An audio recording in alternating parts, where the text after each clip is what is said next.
Now, I wanted to ask you about a fantastic piece you wrote, a brave piece about Canada's euthanasia laws. These assisted dying laws are supposed to be all about compassion. Tell me why you say it's a horror story in Canada. Well, I've written before quite a lot about this subject. It's a horrible subject, euthanasia, because end of life care is always an incredibly uh, sensitive issue, and people have incredibly strong views in every direction. There's an issue of bodily autonomy and much more. But in recent years, I've interviewed doctors in, for instance, Belgium and the Netherlands who have performed euthanasia and continue to do so. And I noticed when I first started speaking to them that there was one thing in particular, because Britain was looking at euthanasia at this time. They often remarked to me that Britain had better palliative care than their countries because we didn't have euthanasia.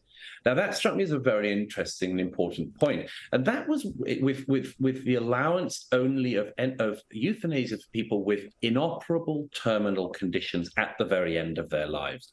But what I noticed also was that in country after country where this was done, it moved. People said, "Oh, you're getting all slippery slope on us, Douglas." But there have been cases I have written about and tried to highlight in recent years which really do prove that on this, the slope is very slippery indeed. I wrote last year about Oh, this yes. poor young woman who was involved in the Belgian airport attack, the Brussels airport attack in 2016, saw a number of her classmates at the age of 17 blown to smithereens. And she was euthanized last year by the Belgian state because she had PTSD and depression from that attack. Now, Belgium of course, won't execute the perpetrators of the attack, the cell that survived, but they did end up putting her down on the Mm. state. And something very similar is happening in Canada. And in short, what it is in 2016, the Trudeau government, with all the liberal, hippy dippy, lovey stuff that they always do around everything, said this is just end of life care. And then they brought it forward. And now we have the fact that in March of next year, that the what they call MAID Act, which is the Assisted Dying Act in Canada, will, as of March next year, be allowed to take in patients who are not terminally ill and are not physically ill, but have a mental illness.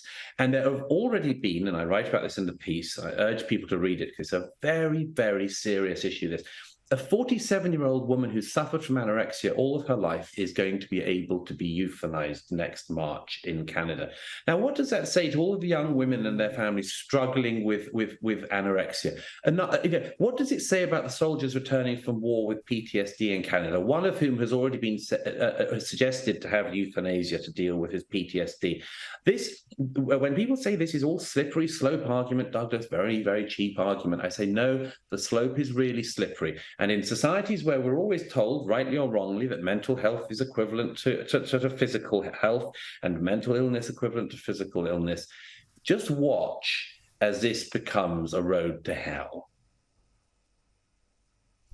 Oh, I don't think it's even a slippery slope. It's a bloody water slide. Well, we're talking here about Yeah, state-sanctioned suicide for mental health yeah, issues. yeah, We look at suicide as a tragedy because that's what it is, and now we're facilitating it. The state's facilitating absolutely. it. It really is just, and in the Benelux countries, as you explained, that's already a reality.